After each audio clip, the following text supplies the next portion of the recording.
Washington, AP, Democratic House prosecutors made an expansive case at Donald Trump's impeachment trial that he abused power like no other president in history, swept up by a completely bogus Ukraine theory pushed by attorney Rudy Giuliani. On Friday, the Democrats will press their final day of arguments before skeptical Republican senators, focusing on the second article of impeachment, obstruction of Congress's investigation. Trump's legal team is expected to begin presenting its defense on Saturday, a fact Trump bemoaned in a Friday tweet, saying, "Looks like my lawyers will be forced to start on Saturday," which is called Death Valley in TV, as the audience of Senate jurors sat through another long day. At night on Thursday, the prosecutors outlined the charge. They argued that Trump abused power for his own personal political benefit ahead of the 2020 election, even as the nation's top FBI and national security officials were publicly warning off the theory that it was Ukraine, not Russia, that interfered in the 2016 election. "That's what Donald Trump wanted investigated or renounced, this completely bogus Kremlin-pushed conspiracy theory," said Rep. Adam Schiff, the chairman of the House Intelligence Committee who is leading the prosecution, during Thursday's session. At the close of the evening, Schiff made an emotional plea to senators to consider what was at stake as Trump is accused of seeking Ukrainian probes of political foe Joe Biden and Biden's son while holding back congressionally approved military aid as leverage. "Right matters," he said, quoting Army officer Lieutenant Col. Alex Vindman, who had testified in the House. "Otherwise we are lost." The president is being tried in the Senate after the House impeached him last month, accusing Trump of abusing his office by asking Ukraine for the investigations while withholding the aid from a U.S. ally at war with bordering Russia. The second article of impeachment accuses him of obstructing Congress by refusing to turn over documents or allow officials to testify in the House probe. Republicans, growing tired of the long hours of proceedings, have defended Trump's actions as appropriate and cast the process as a politically motivated effort to weaken him in the midst of his re-election campaign. Republicans hold a 53-47 majority in the Senate, and acquittal is considered likely.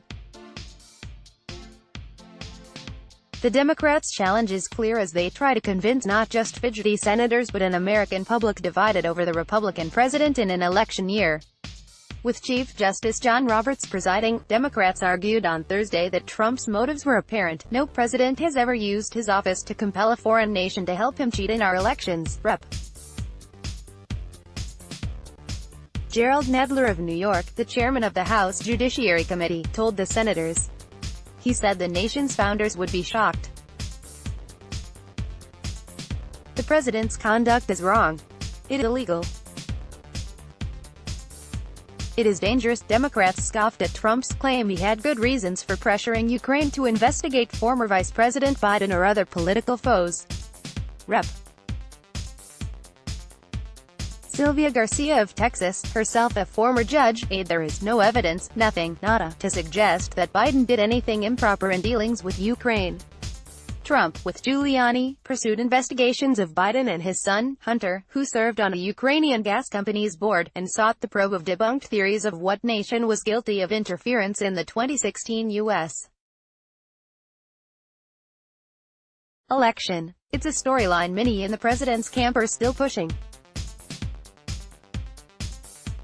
Giuliani, in an appearance Friday on Fox, pressed by one of the TV hosts as to what that evidence was, Giuliani claimed he had witnesses willing to speak on the record next week. Democrats seemed to be anticipating arguments expected from the president's attorneys in the days ahead. At one point, they showed video of a younger Lindsey Graham, then a South Carolina congressman and now a GOP senator allied with Trump, arguing during Bill Clinton's 1999 impeachment that no crime was needed for impeaching a president. Trump's defense team is now arguing that the impeachment articles against him are invalid because they do not allege he committed a specific crime. The president's defenders' turn will come Saturday. "We will be putting on a vigorous defense of both facts, rebutting what they said, and the Constitution," said attorney Jay Sekulow. During their presentations, Democrats have been summarizing much of the evidence and testimony already presenting during the televised impeachment hearings. Sen. Roy Blunt, RMO, said the Democrats were putting forward admirable presentations. But he said, "There's just not much new here." During the dinner break, Sen. John Barrasso, RYO, said it seemed like Groundhog Day in the Senate. The top Senate Democrat, Chuck Schumer, acknowledged that many senators really don't want to be here, but Schumer said Schiff has been outlining a compelling case that many Republicans are hearing it for only the first time. He contended they can't help but be glued to his testimony. Senators were permitted Thursday to review supplemental testimony submitted by an aide to Vice President Mike Pence, Jennifer Williams, who was among those who had concerns about Trump's actions. Democrats said the testimony, which is classified, bolsters their impeachment case. A lawyer for Williams declined to comment. Holding the room's attention has been difficult for the Democrats, but senators seemed to pay closer mind to Schiff's testimony that grew dramatic. Most senators, even Republicans, sat at their desks throughout the afternoon session, as the rules stipulate, and not as many of them were yawning or standing to stretches during the previous long nights. To help senators pass the time, the Republican chairman of the Senate Intelligence Committee, Richard Burr of North Carolina, passed out lunch favors of fidget spinners, stress balls and other toys. The impeachment trial is set against the backdrop of the 2020 election. 4 senators who are Democratic presidential candidates are off the campaign trail, seated as jurors. A new poll from the Associated Press Nork Center for Public Affairs Research showed the public slightly more likely to say the Senate should convict and remove Trump from office than to say it should not, 45% to 40%.